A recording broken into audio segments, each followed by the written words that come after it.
Hey, I'm Nick Rex with the Florida SWAT Association. I'm here with SWAT Roundup International Director John Cute, and we're going to talk about the 42nd Annual SWAT Roundup International. Okay, so we're on the 42nd Annual SWAT Roundup International. John Cute, we moved the date up this year. Can you talk about that? We did, absolutely. Yeah, we moved the date. Typically, we run the event in November, and I'll explain that further down the road as to why we picked November.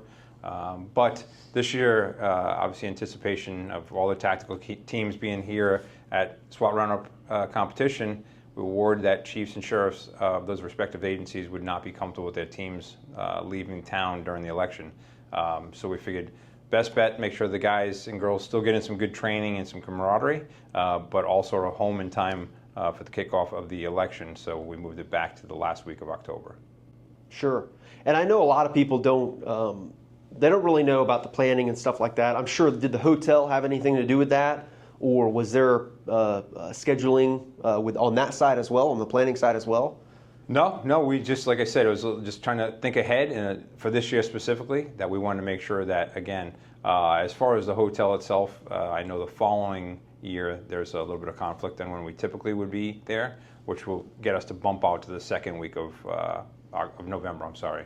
But yeah, this year, like I said, just trying to make sure that the guys and girls get an opportunity to be here and not have to pass up being at Roundup in lieu of being at their home agency. Awesome, awesome. What is your favorite SWAT Roundup memory, or what's your favorite year? Wow. So this year will be my 20th year involved with SWAT Roundup in some form or fashion. It'll be my 5th year as the director of SWAT Roundup. So I've got a lot of memories, a lot of good memories, and knock on wood, no bad memories. So it's hard to pick. I would say, looking back and all the teams that have come nationally and internationally to compete here at Roundup, one that comes right to mind is a team from Ireland. They had come and they competed, and what makes it a good memory for me is one, part of my proud Irish heritage, but also, and I've been to Ireland, so I definitely have seen what these guys and girls are working with every day in law enforcement. But one thing that you can't replace is the fact that people come here to gut things out. Well, these guys gutted it out every day with one hell of a hangover, right? So they would merely come to the events, try to get through those, and so they would just have an opportunity to say, yep, we did that challenge for the day, and then they moved on. But I said to say, the importance of the competition, obviously, everyone knows that, and that's why they're here, to better hone their skills and skill sets. But I always say how important it is to me, and it should be, in the environment that we all operate in, to have those relationships later on. And that was one real good thing that the guys from Ireland were about. So, maybe they weren't the strongest competitors, but I'll tell you, they took first place when it came to building relationships. And those are relationships that people will never forget that they've made with those guys from those teams, because they have that down to an art, right? So just as important, again, you can teach people to shoot and run and jump. However, having those personalities where people understand the importance of those relationships, that can't be taught. So that's probably one of my most favorite, selfishly. And you said you've attended how many? So this year, 2024 will be my 20th SWAT Roundup. I started, 20 years ago as a member of the Orlando Police SWAT team. I was a brand new pup and came to Roundup just spray painting targets with the rest of the guys from the team and resetting courses and dragging dummies and doing whatever we're supposed to do just to try to make it a little bit easier on the judges.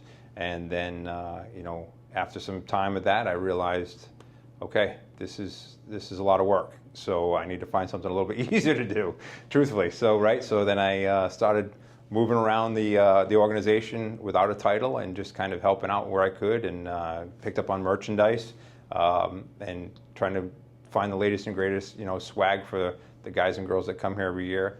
And then in some time after that, noticed what the director's position was, helped out as much as I could over several years and learned that role. And then in 2019, the then president was stepping down, and I had an opportunity, and the board was gracious enough to vote me in. So here we are. Awesome. You've done a good job. I appreciate that. Yeah, it's been really efficient. I started competing in 2016, and it's been, it was efficient then, it was cool, but it's difficult to transition from person to person, Sure. right? In any job. Absolutely. And this, you're planning. I mean, when do you start planning for this? So really, it's probably around, we start having some conversations, right? The end of Roundup is usually the second week of November, and then we get through the holidays, and we start having light conversation end of January, beginning of February, and then we start our meetings somewhere around March into April. And then again, as many years as it's been around, no one person can run this machine, so it truly does take the team to run it. But with that history, the machine definitely does a good job, right, from all the people that came before us of running. So we just kind of got to manage the left and the right.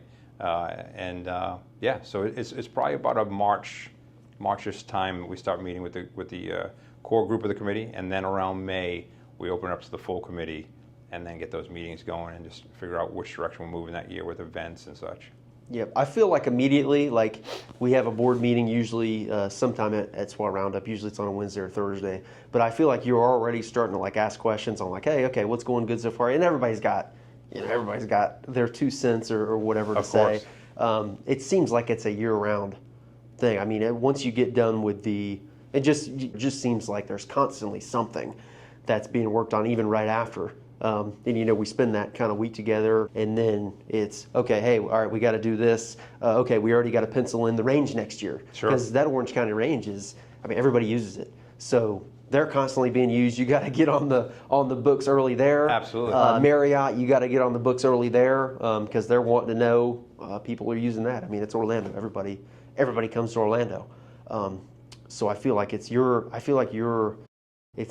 for you.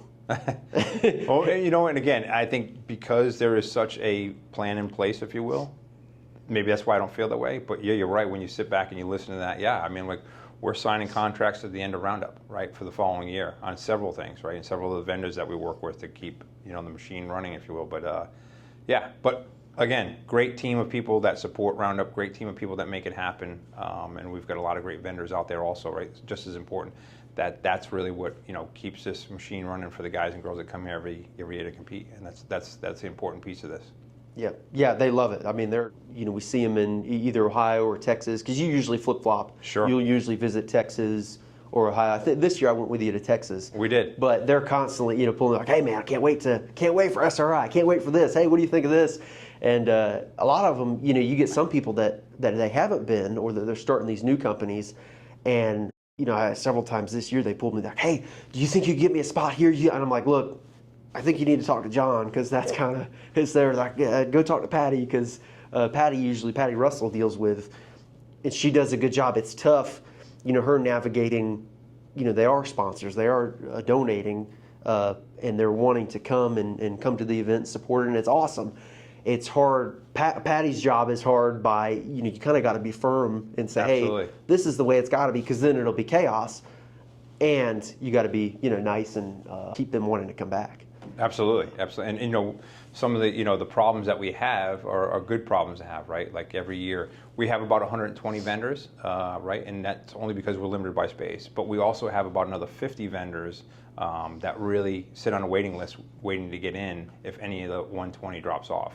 So it's like a first come, first serve as far as the sign up for that.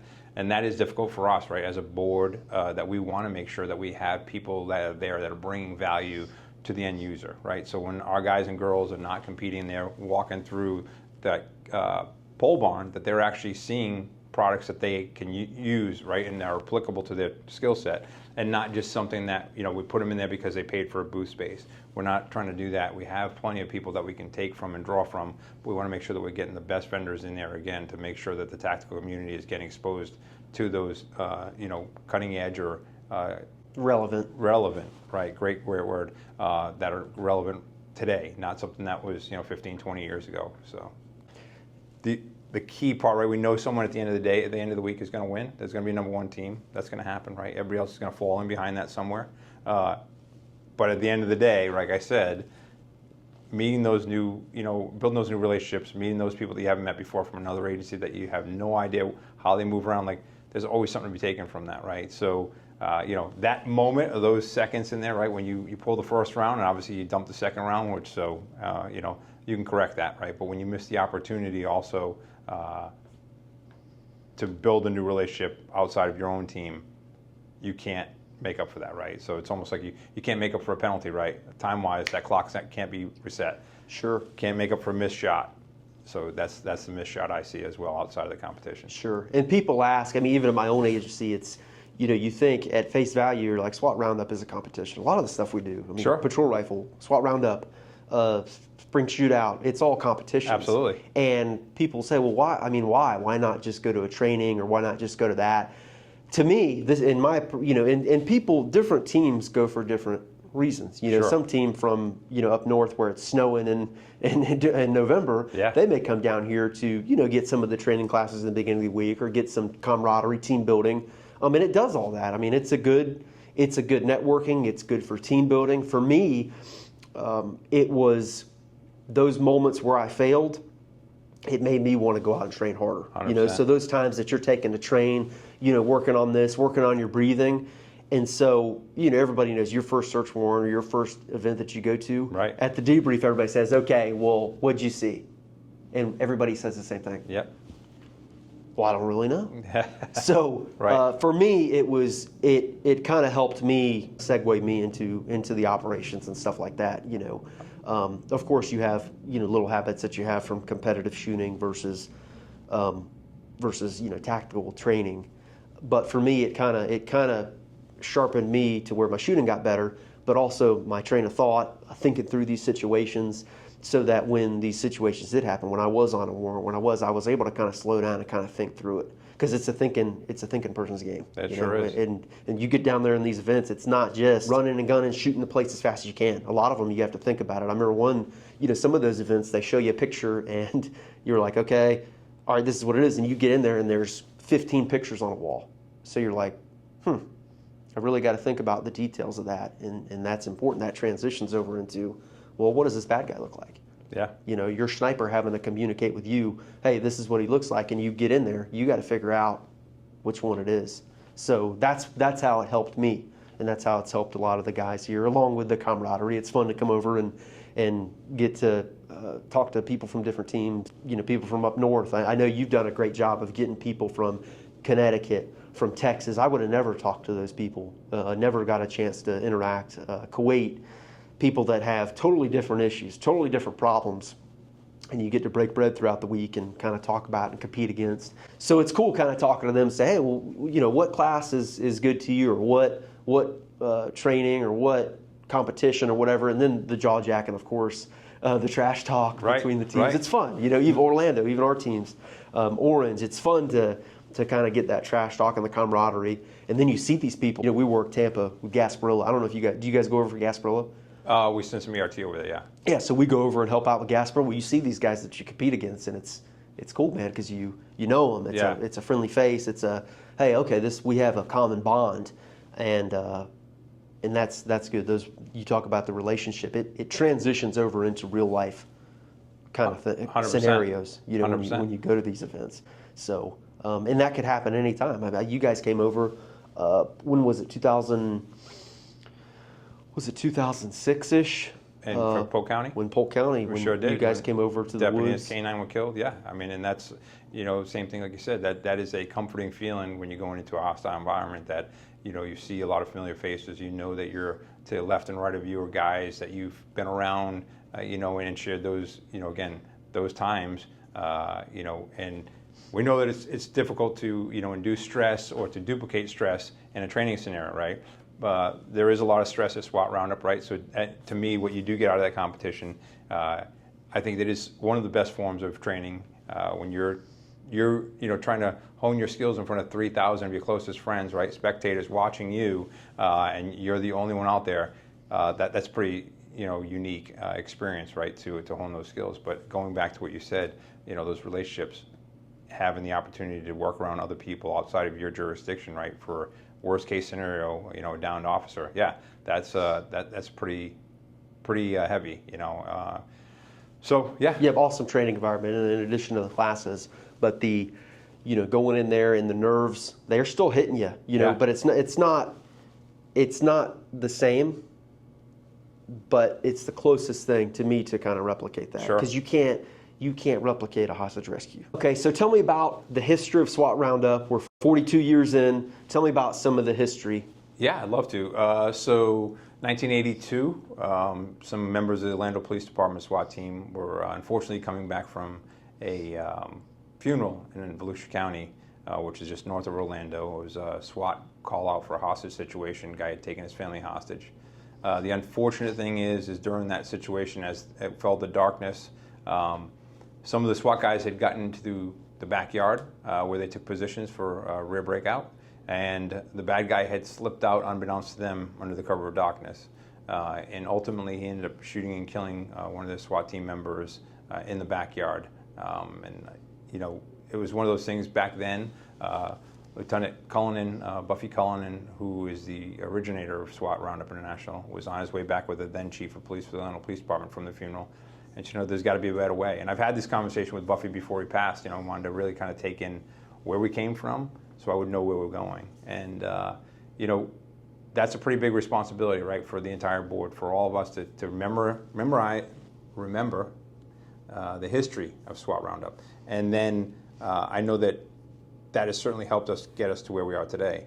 So as they're riding back from Volusia County from the funeral of that SWAT operator, you know, Lieutenant Cullinan said, hey, there's got to be another way, and we have to figure out the way that we can, you know, sharpen the skills of our guys, give them the best training possible, and also, again, he always leaned when the conversation I had with him on building that camaraderie, right? So there were no strangers in the community of SWAT. So it was, it took them no time, honestly, to get their feet under them and put together a friendly barbecue as the first roundup. So they put that together. I think it was 8 teams. They just some local teams: Kissimmee, Orange County, Lake County, Seminole County, and Volusia was there as well with the Orlando Police Department. And they just kind of had a shoot off, right? And more talk shit and shot guns and drank some beers and barbecued. And but they saw value in it right away. Everybody at the end of the competition saw value in it. And so that's when they started putting things together almost immediately after the first competition, similar to what we do now, but just retracing their steps. So a lot heavier lift for those guys back then, but they started. And then they took on little nuances of their personal life. There's a lot of things that are kind of peppered in to SWAT Roundup that you'll notice. So the bird, or some people refer to BAB as the crow, when in fact it's not a crow. And BAB, B-A-B, stands for badass bird. And where that came from was one of the places that Lieutenant Cullinan liked to vacation was down in the Keys. He'd go fishing down there every year. And when he'd go down there, he'd sit in a bar and drink beer like the rest of us like to do. And in this one bar that he always went to, there was a bird in a cage, and it was just mean as a bastard, as he would say. And, you know, nasty, nasty bird. And the bar owner had named it BAB, badass bird. Yeah. So when he had come back from one of his trips one time, and they were kind of all fought around talking about, hey, you know, we should come up with a, you know, some type of logo, right? So then everyone would kind of start catching on as to what Roundup is. He drew out the bird, and we still have the original drawing of the bird that they drew, and it was kind of the same bird, just with a muscular body and some camo pants on, and so that's how they started with that. And like I said, over the years, different things have been peppered into that ingredient just to kind of give it some history and give it some, you know, and make sure that the younger folks understood the context of everything behind Roundup. What kind of bird is it? Or do you know? That's a great question. It's just a badass bird. It's just a badass bird, brother. I didn't ask him that, and I don't think that they call Lieutenant Cullinan Buffy. I don't think Buffy actually knew what kind of bird it was. But when I said crow, he said it's not a crow. So he was quick to correct me in that. Yeah. So, but everybody walks around, and myself included at times, like, oh yeah, the crow, the crow. So yeah, it's just we got to figure out what kind. I wonder if that bird's still alive. That'd be crazy, well, right? That'd be a 40-something-year-old bird. We should buy that bird if he's still alive. We should go down. Or we should buy our own bird and then hang it in a cage and just poke it with sticks and make it really nasty. Yes. Yeah, that'd be good. Like we'll train it up. Yeah, just to be a and bad. I feel like you can't. I feel like you can't do that. You probably Maybe can't. we can get like Hungry Tech to bring the bird or something like that. We get like a Hungarian red bird. Yes. Yeah, you just put them in like the like right in the front of the cage. Yeah. Or, excuse me, right in the front of the when we go in for Wednesday night or something, or he's just kind of hell yeah, there. Just everybody bang on the cage on the way in. Yeah, or like on the hostage rescue, you gotta reach in and like grab the target to see what it looks like. Hey, what's the target gonna look like? You gotta reach in there. He's like, how can you? I love it. Just a BAB. BAB. Awesome. So yeah, awesome. that's where that came from. Very cool. We talked about the planning. Tell us about the events. So what is this year's or what's the event lineup look like this year? Yeah, so we just 2 years ago we had a little bit of a tropical storm. Some people would say it was a hurricane that came through during the roundup. That was 2 years ago, going on 3 years now. So we kind of shift gears, right? Like that's what we should be doing. We should have the ability to change things, and the guys really embraced it. Well, I'll tell you. So I want the guys that come right to compete. I want them to be happy, and that doesn't mean make them comfortable. That just means are they happy? And because of that storm coming on a Thursday, we kind of had to switch gears, as you know, and you just did a great job of whining and crying about that. Yeah, it was the right call. But Right. So next time we'll make it a little more convenient for you and your team. Yes. And I understand that, so I've made a note of that. Yes, if but you could call me for all the other beforehand or teams something. that came here to win, they sucked it up. They did a great job of that. Yeah. And so again, like we're following that same pattern because we did get a lot of positive feedback once everybody left town.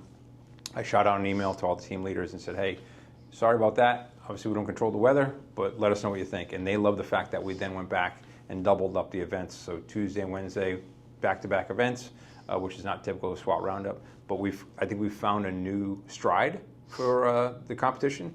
And that, again, here I go again I already know where my mind's going with this, is that Tuesday and Wednesday, work hard, play hard, right? So these guys and girls are getting after it Tuesday, getting after it Wednesday, 2 competitions each day.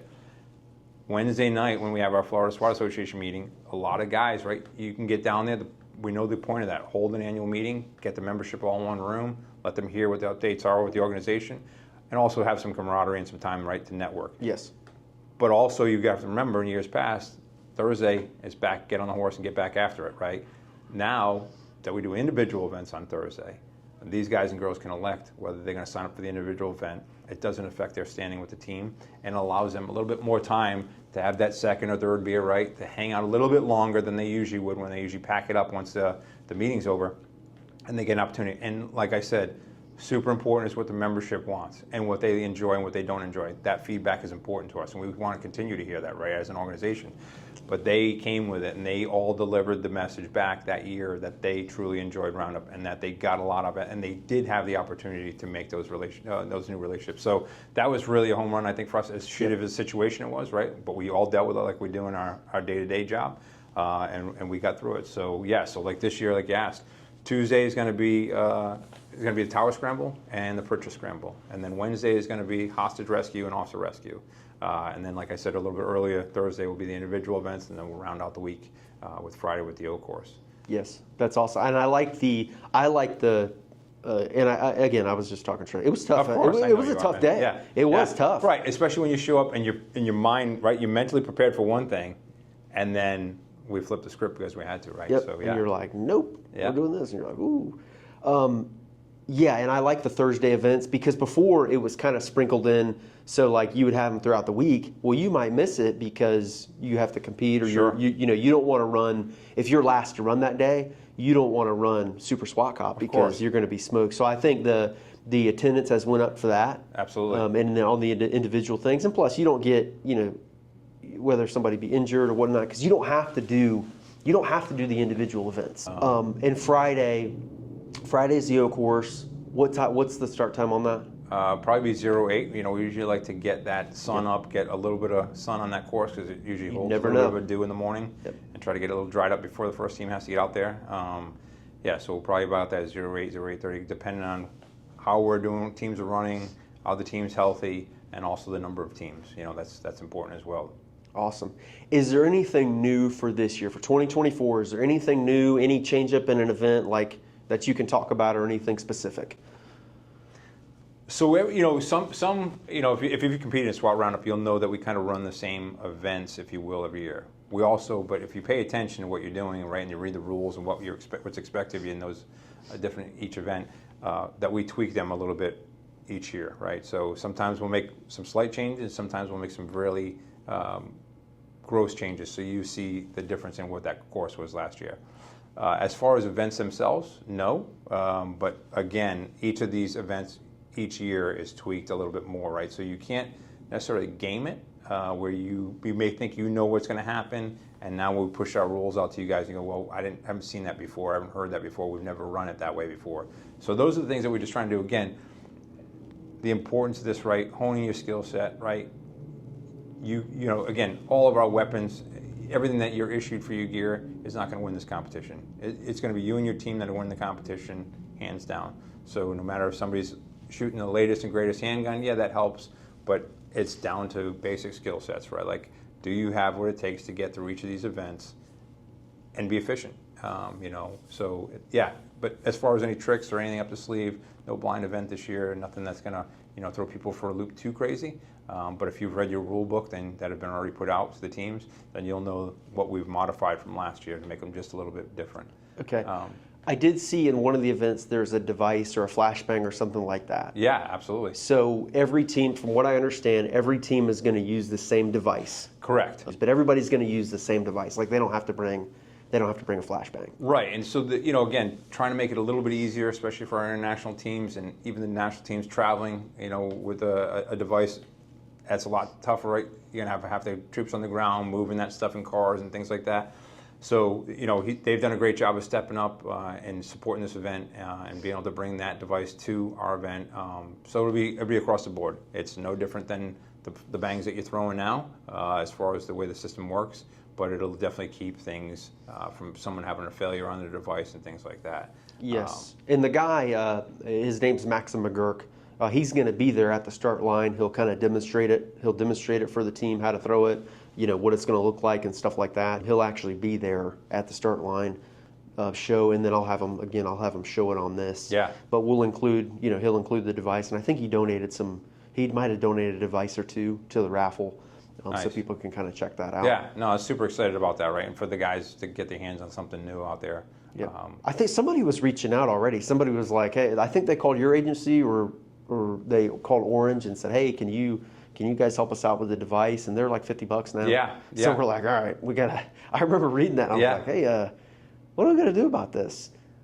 So yeah, that'll just make it kind of easier for everybody. Read your rules, right? Like, I mean, that's key to this. A lot of times, you know, some people interpret the rules different than others, right? Depending on how well we've written them, and hopefully we've done a good job this year of rewriting some of those rules to clarify things that have come up along the way. If you have something you want to contest, like we all know that you guys can grieve things. If there's something that's, you know, really rubbing you raw or it just doesn't line up, you know, get with. If you go right, it's just like asking a lawyer something, right? You go to 3 different lawyers, you get 3 different answers, right? We want to keep things consistent, so we asked you to go to the chief judge, which is Steve Meskin from Pittsburgh SWAT. That is who we encourage our folks to go to. So, because again, you know, if we've got a judge on the line, yeah, they're going to know the rules. But if you're trying to make a point of what your argument or your grievance is, we can't have 5 different people, you know, making that decision, right? The buck stops, and that's why we have a chief judge and 2 assistant chief judges. Yep. So that's super important. I know people like to, you know, get those things out of the way early, which we encourage you to if you have a real legitimate grievance. But definitely file those, you know, get to Steve Meskin, the chief judge. Yep. And the team leader meeting is important too. Like attend Absolutely. that, clarify beforehand. Yeah. And then Steve's an awesome. I think he just retired. Yeah, he did. Awesome dude from Great guy. Pittsburgh. And he's going to be doing the debrief as well. He will be. So Sunday we'll do opening ceremonies at 1 o'clock, and then Steve from Pittsburgh SWAT, as we just said, and his guys are going to do the Tree of Life synagogue shooting that they were involved in. They've just been cleared to do actually a public debrief for that. So looking forward to that. I know that's you know, we all know bits and pieces of that story. Hell of a story. Those guys did a hell of a job. You know, handed a shit sandwich there, but they did a great job, and we look forward to hearing what they have to share with us. Very interesting. I'm excited to see. I'm excited. I know how much it takes to train just to even come here to make it through the events. Sure. And then to do well, it's a lot more to do well and to win. And it's just, I would prefer just to not watch. I like watching. I like watching other teams. I love watching San Antonio. I love watching Orlando or teams from Korea or Indiana or wherever. I like watching. I love watching out-of-state teams. Sure. I don't like watching my own because it's just too nerve-wracking. I don't want to see anybody get hurt or that's the biggest thing for me. So I'm just not ready to. That's great. I'm not ready to sit there and watch yet. You know? Yeah, no, I love it, and I appreciate the fact that you know, that all these teams put in that work, and some again don't have the luxury of being able to train longer than other teams do or what their agencies give them, right? But you said it, you know, just a second ago, that they come here and that they finish these courses that's a testament in itself. You know, I mean, that's really the difference between the SWAT community and other, you know, sections of law enforcement. That there is no quitting these guys and girls. These guys will not stop, you know, and until the mission is done. And that's a huge testament, especially teams that are new here that come to Roundup, right? That really, other than looking at a piece of paper, maybe catching some videos on YouTube and stuff like that on social media, they've got nothing to base it on. But they come out here, you know, and they choke it down, and they do what they can do, and that's huge, right? That's a real team I like to watch. Yep, I love that. Yeah, I love watching like Connecticut. I know they started coming a couple years ago. I love watching them and kind of fellowship on them and talking through, because they've never sit there, and they'll kind of ask like, hey, yeah, you know, what's should we run this one? Like, how long was it? You know, and you're like, well, I mean, you know, it was short enough to probably run as hard as you can, but or this one you probably, you know, the course. Hey, should you just go all out? And you're like, well, I mean, yeah, I'm going to shape for you. You know, so it's hard to. And those guys, right? They've come to Roundup ducks to water, right? I mean, they fit in socially, they fit in competition wise, like. That's another great example of, right, like having the right people. And we'll say that about teams. We have a lot of teams from around the world that'll reach out through email or telephone calls and ask us a little bit about the competition. The one thing, if I'm asked, I lay heavy on them.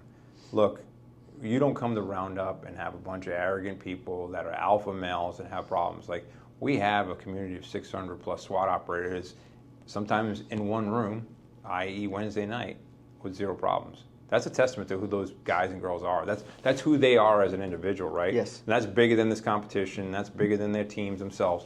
And those are things that I'm proud of with Roundup. So yeah, that's why I encourage any teams that haven't been to Roundup, when you come here, if you feel this is a fit for you, you're in the right place. Like that to me just makes the world go round and makes, you know, Roundup even better, right? By having those teams here. So. Good. Well, in closing, is there anything you want to add? As you want to wish everybody luck? What do you want to say to those competing or thinking about competing in SWAT Roundup this year? So competing, you've been here before. Hopefully, the most of you have. You know what to do, and we'll see you at the finish line. Those of you that have not been to Roundup before, if there's anything that we can do for you, Nick kind of alluded to it a little bit earlier with the Connecticut guys.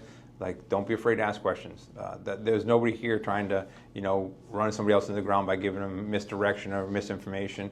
That's another great thing about Roundup, is that people are open about tactics, techniques, and procedures, right? So if you were a little stumped on something, you're really not sure if a rule book's clear or some description of an event is not what you think it may be, ask. And I encourage you to ask. But yeah, I look forward to a great year. I look forward to spending time with all of you. And again, like I said before, if there's something that we can do for you guys, don't hesitate. Grab any one of us from the board or the committee, and we'll be happy to help you out.